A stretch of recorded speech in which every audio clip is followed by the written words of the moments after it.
பாட்டிலுக்கு 10 ரூபா, சாரி 20, பாட்டிலுக்கு 20 ரூபா அப்படின்னு ஒரு 2-3 லைன் கொஞ்சம் நான் டிஃப்ரெண்டா பாடி காட்டுடுமா? பாட்டுமா? 2-3 லைன்.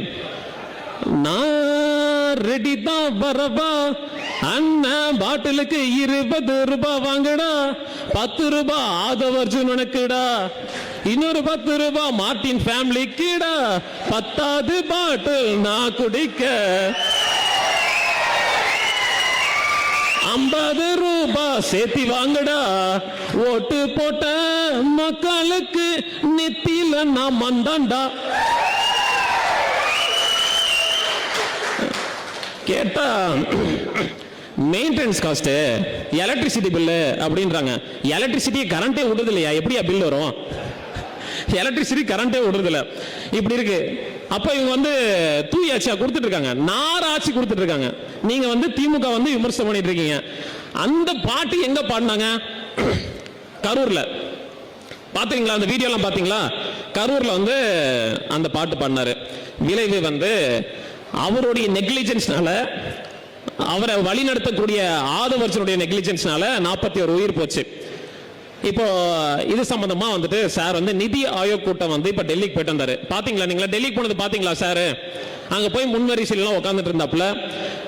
நம்மளுடைய தலைவர் வந்துட்டு இதுக்கு முன்னாடி டெல்லிக்கு போனப்போ, சார் இடி ரைடுக்கெல்லாம் பயந்துட்டு நீங்க போறீங்களா அப்படின்னு வந்து சார் கேட்டாரு.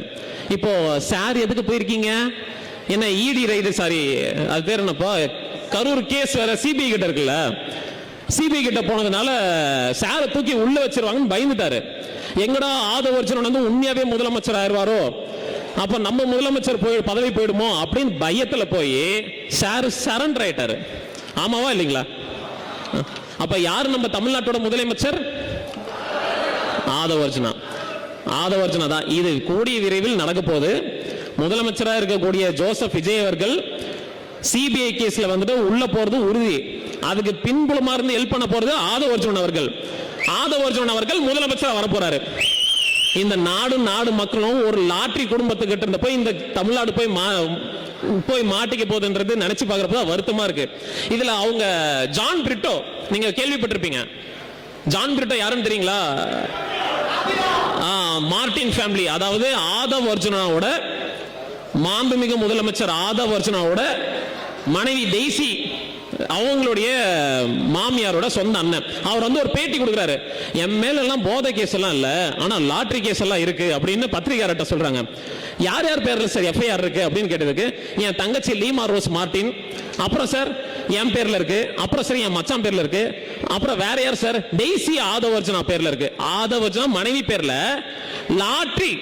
லாட்டரி கேஸ் இருக்கு.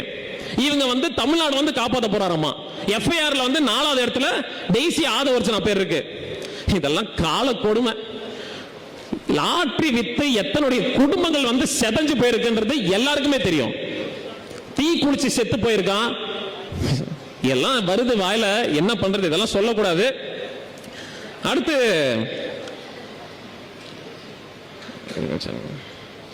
கொஞ்சம் தண்ணி குடிச்சுட்டுமா? கொஞ்சம் தண்ணி விடுங்க. என்னமா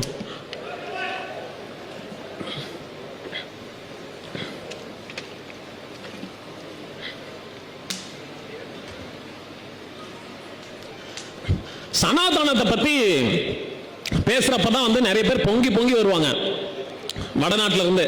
சனாதனம்னா என்னன்னே தெரியாது. இப்போ சட்டசபையில் நம்மளுடைய எதிர்க்கட்சி தலைவர் உதயன் அவர்கள் என்ன சொன்னாரு சனாதனத்தை பத்தி? மக்களை அளிக்கும் சனாதனத்தை ஒழிப்போம் அப்படின்னு சொன்னாரு. மக்களை அளிக்கும் சனாதனத்தை ஒழிப்போம்னா பிறப்பால் அனைவரும் சமம், ஜாதி என்ற அடிப்படையில் கிடையாது. சோ இப்ப ரீசெண்டா அந்த ரீல்ஸ் ஆச்சுல, அந்த ரமேஷ் ஒருத்தர் இருப்பார், பாத்திருக்கீங்களா? இந்த போன் வந்து 5ஆம் தேதி தான் மேனுஃபேக்சரிங் ஆயிருக்குன்னா அது மேனுஃபேக்சரிங் டேட் ப்ரூஃப் இருக்கான்னு கேட்டாரு. கரெக்டா? அப்படி மேனுஃபேக்சரிங் டேட் ப்ரூஃப் கேட்ட ஒருத்தர் அவரை வந்து இந்த மாதிரிலாம் ஒரு கான்ட்ரவர்சியில மாட்டிருக்காரு. உங்களுக்கு எல்லாருக்குமே தெரியும். ஹாஸ்பிட்டலுக்கு இன்செப்ஷன் போயிருக்காரு. தள்ளு வண்டிக்கு வந்துட்டு ஒரு 10 ரூபா லஞ்சம் வாங்கிட்டான்றனால அவரை வந்து கான்ட்ராக்ட் பேசிஸ்ல வேலை செஞ்சிருக்க, வேலையை விட்டு தூங்குறாங்க. ஆனா ஒரு அர்ச்சகர் வந்துட்டு லஞ்சம் வாங்கிட்டாரு, 4000 ரூபாய் லஞ்சம் வாங்கினதுக்கு. அவருக்கு வந்து மன்னிப்பு கடிதம். இங்கதான் சனாதானம் இருக்கு. அதாவது கடைநிலை ஊழியருக்கு வேலையை விட்டு தூக்குறானுங்க, அர்ச்சகரா இருந்தா வேலையை விட்டு தூக்காம மன்னிப்பு கடிதம். இங்கதான் சனாதானத்தை ஒழிக்கணும்ன்றாரு.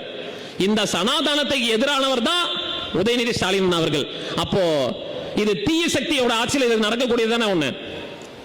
சோ இந்த மாதிரி நடந்துட்டு இருக்கக்கூடிய இந்த ஆட்சி ஒரு கேவலமான ஒரு ஆட்சி. ஆதவர்ஜனோட கட்டுக்கோப்பில் இருக்கக்கூடிய இந்த ஆட்சி தமிழ்நாட்டு மக்கள் கூடிய விரைவில் இதை வந்து புரிஞ்சுப்பாங்க. உள்ளாட்சி தேர்தலையும் சரி இல்ல நாடாளுமன்ற தேர்தலையும் சரி கண்டிப்பா திராவிட முன்னேற்ற கழகம் வந்து மீண்டு வரும் என்பது மாற்று கருத்து கிடையாது. மீண்டு வருமா? அது உங்களுடைய எழுச்சியிலே தெரியுது. கண்டிப்பா மீண்டு வரும். வாய்ப்பளிப்பு கொடுத்த என்னுடைய டீமுக்கு வந்து மிகப்பெரிய ஒரு நன்றிகள்.